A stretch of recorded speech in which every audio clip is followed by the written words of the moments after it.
Going on? It is Saturday morning and I'm at the office,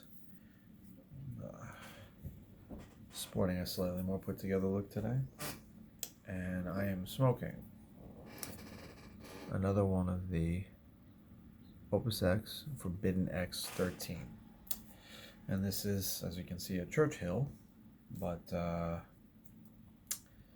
like I said before, Fuente has weird names for their stuff. So this, I believe, is the Keeper of the Flame, if I'm not mistaken.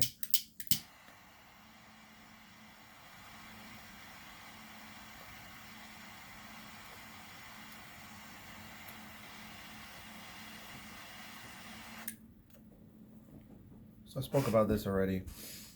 It's less of a cigar video, more of a vlog, rant, whatever you want to call it. I will say, yesterday I smoked a regular Opus, the Churchill size. I had 4, I believe, of the Churchill Angel Share. I put a video update on that one because those ones didn't fall apart, but I didn't smoke any of those on camera. I have 3 more of these left, and then I have one of the Grand Anniversario that I'll probably smoke on camera. I will tell you, beforehand I was never a fan of Churchills. First off, because it's a time commitment if there's ever was one. But, you know, I have a few hours. I'm going to be in the office today, so I've been getting through them. The thing that I'm going to say I've noticed, I mean, first off, I happen to like Lanceros. I had a bunch recently, and you know, I explained this on my old channel. If I end up putting the video up, you'll see it. But just to sort of, you know, there's, for people that are non-cigar smokers, or for people that are just avid, you know, just casual cigar smokers, this cigar is made up of three components. There's the filler, that's the leaf. Then around it goes the binder, and then on the top goes the wrapper, right? And I've seen debates amongst, you know, everything from, you know, like old school Cuban rollers saying that a wrapper is nothing but a dress on a lady, right?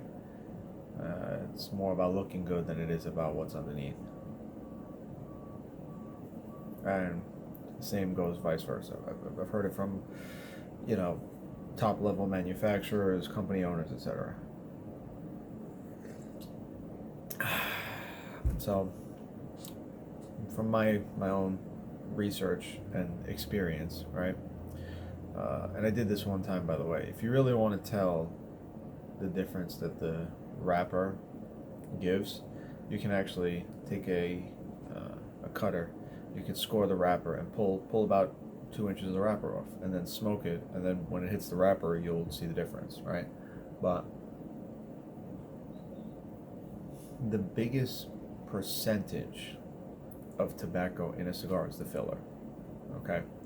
So to say that something that composes 98% of the cigar isn't responsible for a majority of the flavor is kind of a ridiculous thing. Otherwise, what would be the point of blending, you know, different types of filler wrappers, right?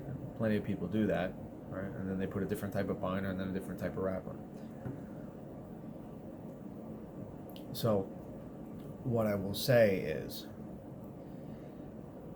a very large percentage of flavor comes from the filler, right? Here it is.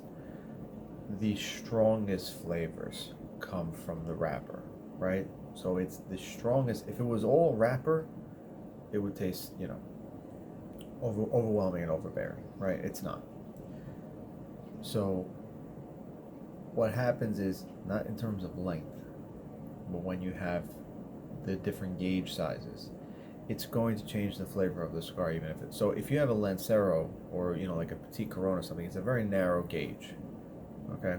There's far less filler in ratio to the wrapper than there is on something like the Ogre that I put that video up the other day, that, you know, it's an 80 gauge and it was, you know, this damn thick, and it was all filler, right? Because I smoked that Ogre and I remember it, and it had a very distinct flavor, and I'm not saying I didn't altogether enjoy it, but just the size made it, you know, not pleasurable, right? But the thing about it is, when I had the same one a couple weeks back as a Lancero, you really got to appreciate that Habano and the Candela wrapper, because the Lancero is far narrower, so you get more of those wrapper flavors. Okay? So, in terms of these, you know, it's a slightly smaller gauge because I was smoking the Bellicosos of this one before, so it's a little bit different. Okay. You know, now the thing I will say is that having the sort of Churchill, aside from a slightly smaller gauge size, you have more time to really enjoy and appreciate the flavors of the cigar. When I was smoking this last time, and I told you I don't smoke the whole cigar on camera because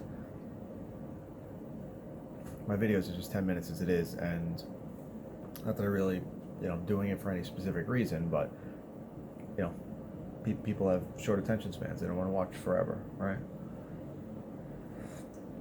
And I'm not doing this to build some super YouTube community, so I don't have time to edit, you know, sit here for an hour, record bits and pieces of myself smoking, and then chop it together. This is it. This is the 10 minutes in the morning before I start actually working, you know? But this was one of the ones that I almost wanted to do a second part, because once you get past like about here, like into the middle part, 2/3, this is with the Bellicoso, so I don't know if it's going to happen here, but I can't imagine it wouldn't. I got hammered with a super intense chocolate flavor, and it was good. It wasn't like dark, you know, people are like, oh, this one tastes like dark chocolate and espresso and pepper. Those three things, it just says bitter. That's it. This tastes really bitter. Okay. This was not dark chocolate. Okay. This was like chocolate, like milk chocolate. And I said, holy Christ, this is damn good. And it's amazing. I mean, this is still an amazing cigar. So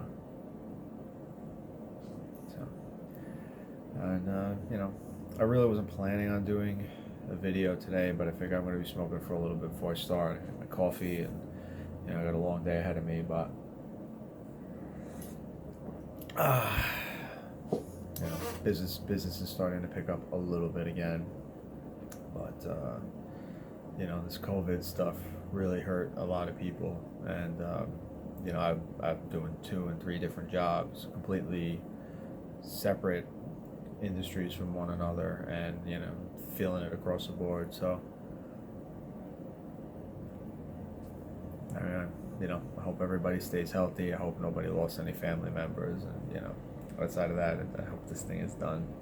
I think it's time to open back up again, kids. I think we got to get back to work on, you know, we have family members that are in danger. You know, take that 1%, and we have to protect them.